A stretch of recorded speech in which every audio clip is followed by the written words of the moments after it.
faith for the impossible. He grew strong in his faith as he gave glory to God, fully convinced that God was able to do what he had promised. Romans 4:20 and 21.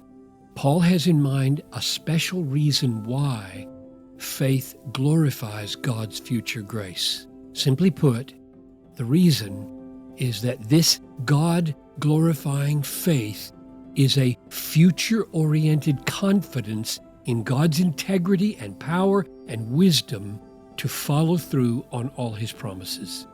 Paul illustrates this faith with Abraham's response to the promise of God, that he would be the father of many nations, even though he was old and his wife was barren, Romans 4:18. In hope, he believed against hope. That is, he had faith in the future grace of God's promise in spite of all human evidences to the contrary.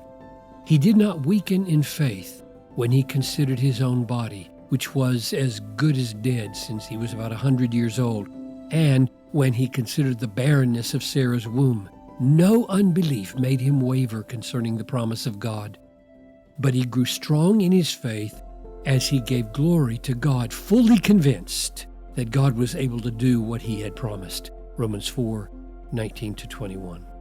The faith of Abraham was a faith in the promise of God to make him the father of many nations. This faith glorified God because it called attention to all the omnipotent supernatural resources of God that would be required to fulfill it. Abraham was too old to have children, and Sarah was barren.